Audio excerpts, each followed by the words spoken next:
نحمدہ ونصلی علی رسولہ الکریم اما بعد فاعوذ باللہ من الشیطان الرجیم بسم اللہ الرحمن الرحیم ما اصابکم من مصیبت فبما کسبت ایدیکم ویعفو عن کثیر۔ سب سے پہلے تو میں آج کے یہ تبلیغی اور اصلاحی اجتماع منعقد کرنے پر جناب قاری حنیف ربانی صاحب کو مبارکباد بھی پیش کرتا ہوں، اور ان کے گھر والوں کے لیے، ان کے اہل خانہ کے لیے دعا بھی کرتا ہوں، اللہ تعالیٰ ان کو ہر تکلیف، ہر مصیبت سے نجات عطا فرمائے۔ ایک ایسے علاقے میں ایک شاندار مسجد کا قیام، یہ ان کی محنت اللہ تعالیٰ پر بھروسے کا مرہون منت ہے۔ بہت ہی شاندار ان کی یہ کارکردگی ہے، اللہ رب العالمین اپنی بارگاہ میں قبول فرمائے۔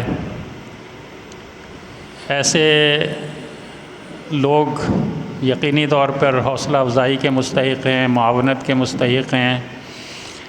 کہ ان کے ساتھ مل کر دین کی خدمت کے کام کیے جائیں۔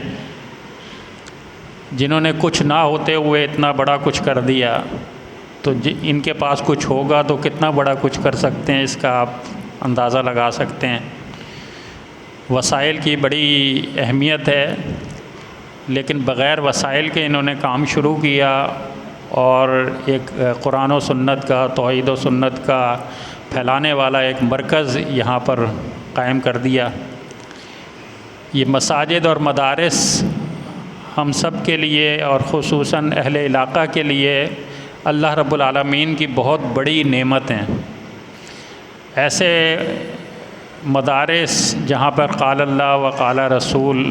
جہاں پر قرآن مجید کی تعلیم دی جائے، جہاں نبی رحمت صلی اللہ علیہ وسلم کے فرامین سکھائے جائیں، جہاں پر نبی کریم صلی اللہ علیہ وسلم کی زبان مبارک سے ادا ہونے والی دعائیں بچوں کو یاد کرائی جائیں، بہت بڑی اللہ کی نعمت ہوتی ہے۔ اسی طرح یہ تبلیغی اور اصلاحی اجتماع، یہ بھی اللہ رب العالمین کی اہل علاقہ کے لیے ایک نعمت ہے، اس کی قدر کرنے کی ضرورت ہے۔ ہم اپنے بچوں کی گمراہی سے پریشان ہیں، ہم اپنے اہل خانہ کے جو بے دینی ہے اس سے پریشان ہیں، تو اس کے لیے اس کا حل کیا تھا، اس کا حل کا راستہ کیا تھا؟ یعنی جب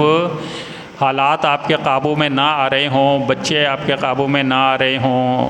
گھر آپ کے قابو میں نہ ہو، تو ان کو تربیت کی ضرورت ہوتی ہے، اللہ کا خوف دلانے کی ضرورت ہوتی ہے، آخرت کی فکر ان میں پیدا کرنے کی ضرورت ہوتی ہے۔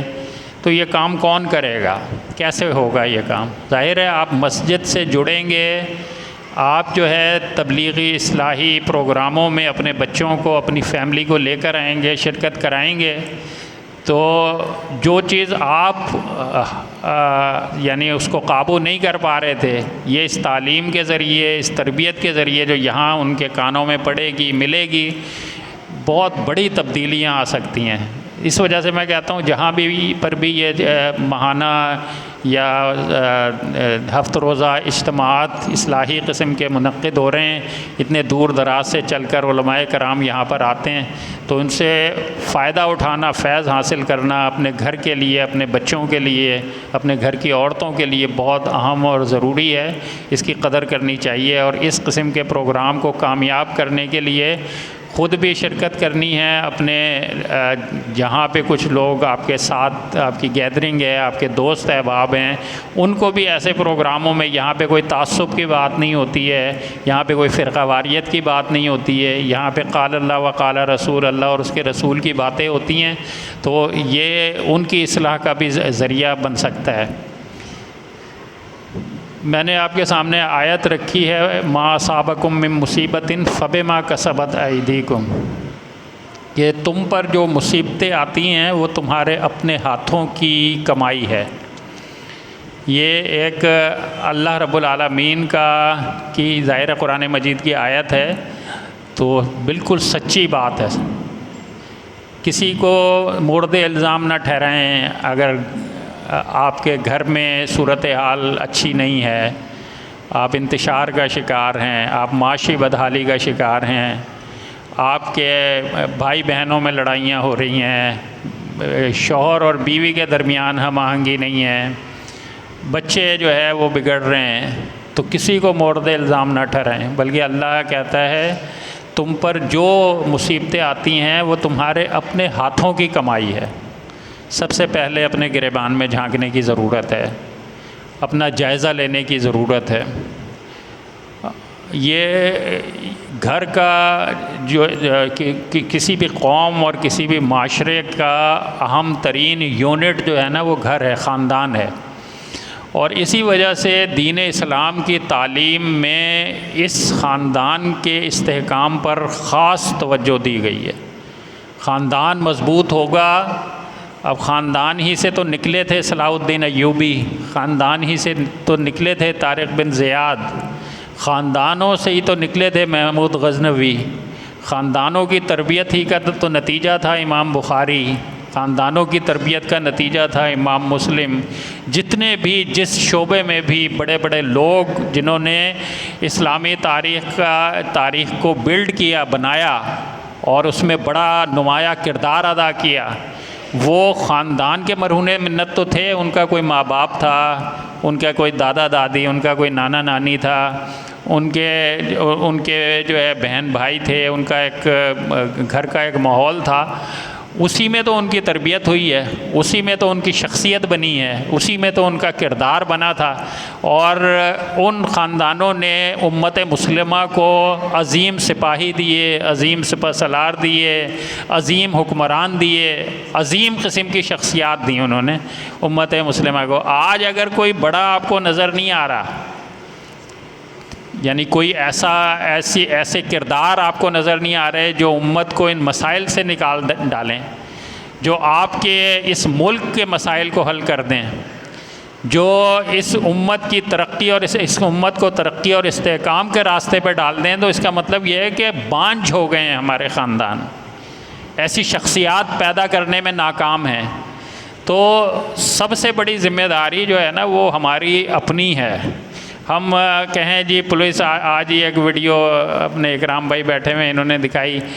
کرپشن میں نمبر 1 پولیس، کرپشن میں نمبر 2 عدالت، کرپشن میں نمبر 3 جو یہ ٹھیکے دیتے ہیں سڑکوں کے اور فلاں کے اور پلوں کے اور ان کے، یہ کرپٹ ترین ادارے۔ اچھا یہ تو 3 ادارے ہو گئے نا، اس کے علاوہ آپ جس سرکاری ادارے میں چلے جائیں گے وہاں پہ آپ جب تک ان کی مٹھی گرم نہیں کریں گے آپ کی فائل ادھر سے ادھر نہیں ہو سکتی۔ سیاست میں چلے جائیں گے وہاں کا تو خاص نعرہ ہی یہی ہے کہ بھائی سارے سیاستدان کرپٹ ہوئے ہوئے ہیں اور یہ ملک کو کھا رہے ہیں اور یہ کر رہے ہیں وہ کر رہے ہیں۔ تو بھائی ادارے اگر غلط ہیں، پولیس میں اگر نیک لوگ ایماندار لوگ نہیں ہیں، تو وہ ایماندار لوگ نیک لوگ گھروں میں پیدا ہوں گے تو پولیس میں آئیں گے نا، وہ ایماندار لوگ پیدا ہوں گے گھروں میں، ان کا کردار بنے گا، تبھی تو وہ جو ہے عدالتوں کے سیٹوں پہ، ججوں کی سیٹوں پہ بیٹھ کر انصاف دیں گے نا۔ تو پھر تو رونا تو ہمارا اپنا ہے، ہم خود کچھ نہیں کر پا رہے، ہم خود بگاڑ میں مبتلا ہوئے ہوئے ہیں، اور اس ملک کے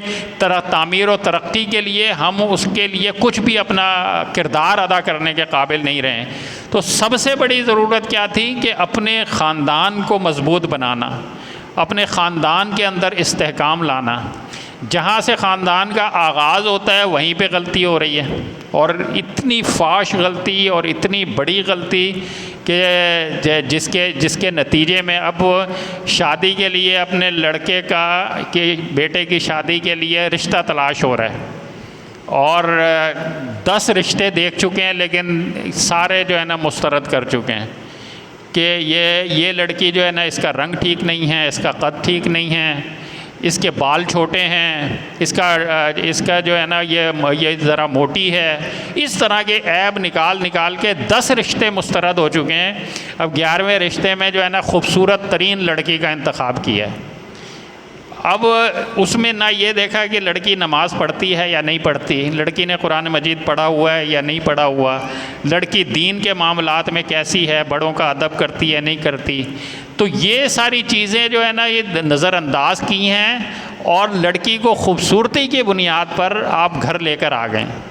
اب گھر میں جو ہے نا وہ ظاہر ہے خاندان میں اضافہ ہونا ہے، بچے ہونے ہیں، بچوں کی تعلیم و تربیت. جس نے خود نماز نہیں پڑھنی وہ بچوں کی تربیت کیسے کرے گی؟ جس نے خود قرآن پڑھا ہوا نہیں ہے یا جس کو جو ہے نا یہ دین کی اہمیت کا اندازہ نہیں ہے، وہ کس طرح آپ ان بچوں کی تربیت کر سکتی ہے؟ تو آپ نے تو بنیاد ہی غلط کر دی. اللہ کے نبی صلی اللہ علیہ وسلم کا واضح فرمان تھا کہ بھئی چار چیزوں کی بنیاد پر رشتے دیکھے جاتے ہیں. یا تو خوبصورتی دیکھی جاتی ہے، یا حسب نسب دیکھا جاتا ہے، خاندان، مال و دولت دیکھا جاتا ہے. چوتھی چیز آپ نے فرمایا تم دین کو ترجیح دو.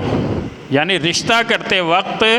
سب سے بڑی جو اہمیت جس چیز کو آپ نے دینی ہے وہ دین کی کو اہمیت دینی ہے. آپ ایسی دیندار لڑکی اپنے گھر میں لے کر آئیں جو آپ کے گھر کا ماحول بھی بہتر بنا دے. اگر آپ کا لڑکا بھی بگڑا ہوا ہے تو اس کے لیے بھی کچھ بہتری کے امکانات پیدا ہو جائیں. گھر کے اندر قرآن مجید کی تلاوت کی آواز آنا شروع ہو جائے. گھر کے اندر اذان ہوتے ہی کوئی تو ہو ایسا کہ جو فوراً جو ہے وضو کی طرف جائے اور نماز کی تیاری کرنا شروع ہو جائے. گھر کے اندر کوئی تو ہے جو غیبتوں کے بارے میں بتائے کہ بھئی یہ غیبت صحیح نہیں ہے، چغلیاں صحیح نہیں ہیں، زیادہ بولنا صحیح نہیں ہے، یہ لڑائی جھگڑے آپس میں ایک دوسرے سے بغض رکھنا یہ صحیح نہیں ہے. گھر میں کوئی آواز تو دین کی پیدا ہو نا. گھر میں کوئی آواز قرآن و حدیث کی بیان کرنے والا کوئی. اب وہ لڑکی کو دینداری کی بنیاد پر لائے ہیں تو یہ چیزیں حاصل ہوں گی. اور اگر صرف خوبصورتی کی بنیاد پر لائے ہیں تو آپ دیکھ رہے ہیں کہ اس وقت یعنی جو اعداد و شمار ہمیں بتا رہے ہیں، پچھلے سالوں میں ہوتا یہ تھا کہ ایک شادی ہوئی ہے اور اس شادی کے بعد جو ہے سال بھر تک کوئی خبر نہیں آتی تھی کسی لڑائی جھگڑے کی. اندر ہی اندر کچھ ہوتا بھی ہو تو کوئی اوپن نہیں ہوتا تھا، کوئی طلاق کی نوبت نہیں آتی تھی، کوئی یہ نہیں ہوتا تھا کہ لڑکی جو ہے نا گھر جا کر بیٹھ گئی ہے اور رشتہ جو ہے نا خطرے میں آ گیا ہے. ابھی شادی ہوتی ہے اور 1 مہینے بعد یہ صورتحال پیدا ہو رہی ہے. اور اعداد و شمار یہ بتا رہے ہیں کہ جتنی طلاق کے واقعات، جتنے خلا کے واقعات اس وقت ہو رہے ہیں روزانہ کی بنیاد پر، اتنے ماضی میں کبھی بھی نہیں ہوئے. تو یہ یعنی آپ خوبصورتی کی بنیاد پر لڑکی کو لے کر آئے تھے گھر میں، اس نے آتے ہی لڑکے پر دباؤ ڈالنا شروع کر دیا کہ بھئی اپنا گھر الگ کرو، مجھے سیپریشن چاہیے، یہاں پہ پرائیویسی نہیں ہے، اور یہ جو ہے نا یہ ہم ان کا بوجھ بوڑھے ماں باپ کا بوجھ کیسے اٹھائیں گے، کیسے اس طرح کی ذہن سازی کر کے جو ہے نا لڑکے کو بھی گھر سے بدزن کر دے گا. یا پھر لڑکا اگر اپنے والدین کے ساتھ رہا تو وہ اس رشتے کو ختم کرنے پہ مجبور ہو جائے گا. تو بھائی بنیاد آپ نے غلط ڈال دی نا.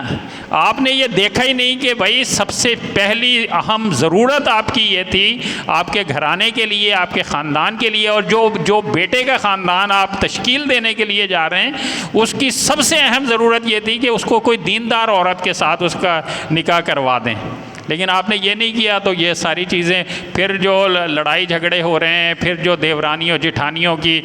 آپس میں جو ہے نا وہ چپکلشیں چل رہی ہیں، اور گھر کا جو سکون برباد ہوا ہے، ایک دوسرے کا چہرہ دیکھنے کے لیے تیار نہیں ہے. تو بھائی قصوروار تو آپ خود ہیں، کسی اور پر ذمہ داری نہیں ہے. ما اصابکم من مصیبت فبما کسبت ایدیکم، تم پر جو تکلیفیں مصیبتیں آتی ہیں وہ تمہارے اپنے ہاتھوں کی کمائی ہے، اس کی وجہ سے یہ صورتحال پیدا ہو رہی ہے. اب جن گھروں میں ہر وقت کے لڑائی جھگڑے ہوں، جو گھر کے جو مرد ہیں وہ گھر میں آنے کو اپنے لیے یہ سمجھتے ہوں کہ یہاں جائیں گے تو بیکار میں ہر وقت کی ٹینشن ہے، باہر محلے میں بیٹھ کے دوستوں یاروں کے ساتھ ٹائم گزار کے رات 12-1 بجے گھر جا رہے ہوں، اور پھر بھی ان کے ساتھ ٹینشن کی صورتحال ہو، اور صبح وہ ملازمت پہ جائیں تو وہاں ملازمت صحیح طرح نہ کر سکیں، کاروبار پہ جائیں تو کاروبار صحیح طرح نہیں کر سکیں. تو گھر میں برکتیں کہاں سے آئیں گی؟ گھر میں سکون کہاں سے آئے گا؟ تو یہ جو سکون غارت ہو چکا ہے، یہ جو برکتیں ختم ہو چکی ہیں، جو ہر وقت شکوے شکایات ایک دوسرے سے ہو رہے ہیں، اس کی وجہ تو یہی ہے کہ دین کو تو جوائن ہی نہیں کیا ہم نے، دین کے ساتھ تو ہم نے اپنا تعلق جوڑا ہی نہیں ہے. اب یہ جس بستی میں یہ مسجد بنی ہوئی ہے، اس بستی کی آبادی کم از کم تو ہوگی کہ 10,000 کی تعداد میں. اب جتنی بھی مسجدیں اس بستی میں موجود ہیں، نمازیوں کی تعداد آپ کو سینکڑوں میں ملتی ہے، تو کتنی بڑی تعداد ہے جو دین سے دور بیٹھی ہوئی ہے۔ اور یہ تو ہم لوگ ہیں، اہل حدیث مساجد ہیں جہاں پر عورتوں کا مسجد میں آنا ہوتا ہے، جمعے کے لیے آنا ہوتا ہے۔ آج بھی اجتماع میں بہت ساری عورتیں اوپر بیٹھی ہوئی ہیں، یہ تو موقع مل جاتا ہے ان کو، لیکن عام عورتوں کو جو عام مساجد ہیں ان میں تو قرآن حدیث کی، دین کی کوئی بات ان کے کانوں میں پڑ ہی نہیں رہی ہے، نہ پڑھنے دیتے ہیں۔ بازاروں میں بھیجنے کے لیے تیار ہیں، ہر تقریب میں بھیجنے کے لیے تیار ہیں، نہیں تیار تو مسجد میں بھیجنے کے لیے تیار نہیں ہیں، مسجد میں بھیجنے میں رکاوٹیں۔ یعنی جو سب سے پاکیزہ ماحول تھا،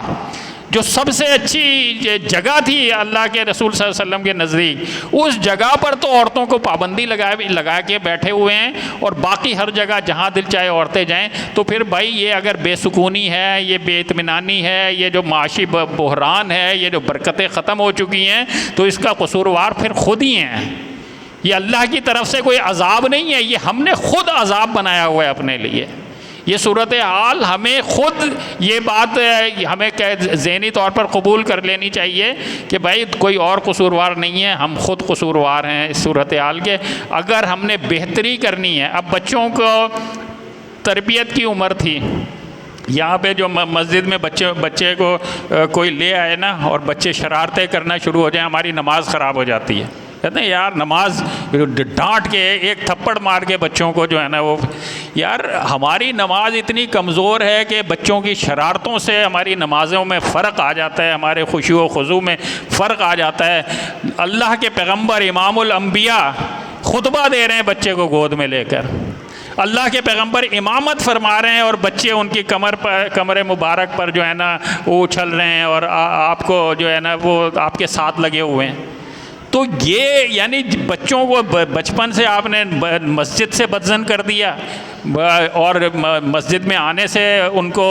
ان کی حوصلہ شکنی کر دی۔ اب بڑے ہو کے جو ہے نا کوشش کر رہے ہیں یار میرا بچہ نماز نہیں پڑھتا، مولانا صاحب ذرا دعا کرتے ہیں، یہ مسجد کی طرف نہیں آتا۔ یار آپ کی مسجد کے ماحول نے ہی بچے کو دور کیا ہے مسجد سے۔ تو اب یہ جو چھوٹی 5 سال کی عمر ہے، 4 سال کی عمر ہے، 6-7 سال کی عمر ہے، یہ وہ عمر ہے جس میں پورا کردار تشکیل پاتا ہے، اور اسی وجہ سے ماں باپ کے لیے یہ خاص توجہ کی بات ہے کہ وہ اس عمر میں اپنے بچوں کو پوری بھرپور توجہ دیں، ان کو دعائیں سکھائیں، جو کچھ اچھی بات ہے وہ سکھائیں۔ اب یہ جو ہے نا بڑے ہو کر جب ہم سکھاتے ہیں کہ جی جو ہے یہ کرنا چاہیے، یہ نہیں کرنا چاہیے، جھوٹ نہیں بولنا چاہیے، یہ ساری چیزیں جب بڑے ہو جاتے ہیں، یار یہ اس عمر میں بچوں کو حفظ ہو جاتی ہیں چیزیں۔ جو چیزیں اس عمر میں آپ بچوں کو بتا دیں گے، بچے نے کوئی کسی بڑے کے ساتھ ایسا رویہ اختیار کیا یا ایسا جملہ کہہ دیا جو تہذیب کے خلاف ہے، آپ نے اسی وقت اس کو ڈانٹ دیا،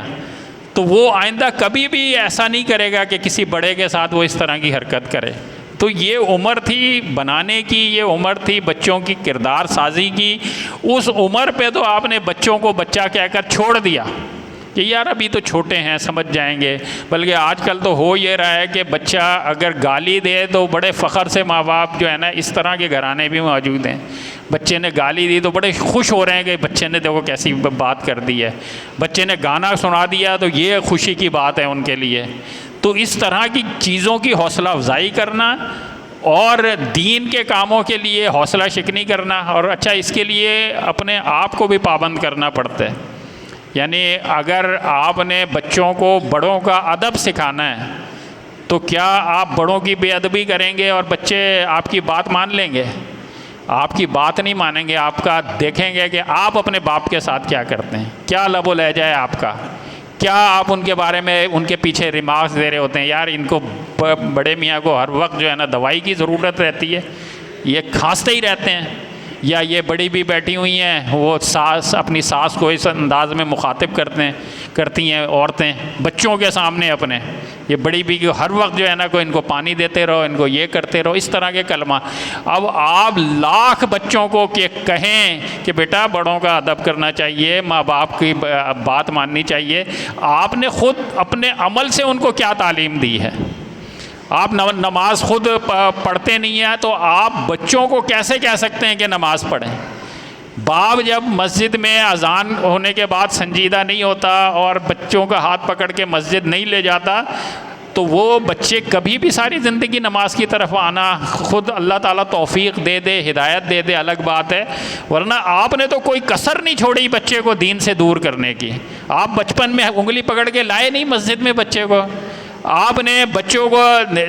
سچ بولنا سکھایا نہیں، آپ نے تو بچوں کے سامنے جھوٹ بولتے رہے، آپ بچوں کے سامنے اپنے چچوں کی، اپنے ماموں کی، اپنے بڑوں کی، خاندان کے بڑوں کی برائیاں کرتے رہے ان کے سامنے، تو اب وہ کیسے ان کا ادب کریں، کیسے احترام کریں، اور کیسے کسی کا ادب اور احترام کریں بڑوں کا؟ تو یہ جو گھر کا ماحول ہم نے خراب کیا ہوا ہے، اس کا بہت بڑا دخل ہماری عدم توجہی ہے، ہم خود دین سے دور ہو رہے ہیں اور چھوٹی چھوٹی باتوں کو ہم نظر انداز کر رہے ہیں، جس کی وجہ سے یہ صورتحال ہے۔ اور یہ اللہ تعالیٰ کا اٹل فیصلہ ہے، تم پہ جو مصیبتیں، جو تکلیفیں، جو بے برکتیاں تمہارے گھروں میں آ رہی ہیں، جو نحوستیں تمہارے گھروں میں قدم رکھ چکی ہیں، اور جو بے سکونی جس میں تم مبتلا ہو چکے ہو، تو یہ سب کی سب تمہارے اپنے ہاتھ کی کمائی ہے، یہ اللہ کا کوئی قصور نہیں ہے۔ اللہ نے تمہاری قسمت میں یہ نہیں لکھا تھا، تم نے خود اپنی قسمت بنائی ہے۔ اس کے لیے اگر اس میں بہتری چاہتے ہو تو پھر خود بھی دین کی طرف آؤ، اپنے گھر والیوں کو، اپنی بچیوں کو، اپنی عورتوں کو دین کی طرف مائل کرو۔ خوشگوار ماحول دین کا بنے گا جب عورت جو ہے اپنے ساس سسر کے لیے اچھے جذبات رکھے گی، ان کی خدمت کرے گی، ان کے بارے میں اچھے کلمات کہے گی، ان کے لیے دعائیں کرے گی، بڑے جو ہے وہ بچوں پر شفقت اور مہربانی کریں گے، تبھی صورتحال بن سکتی ہے کہ ہمارے گھروں میں اطمینان اور سکون اور برکتوں کا نزول ہو جائے۔ ورنہ یہ پریشانی، فتنے ہر طرف ہیں، اور فتنوں کے زمانے میں تو مسجد سے جڑنا، علماء سے جڑنا، کتاب و سنت سے جڑنا،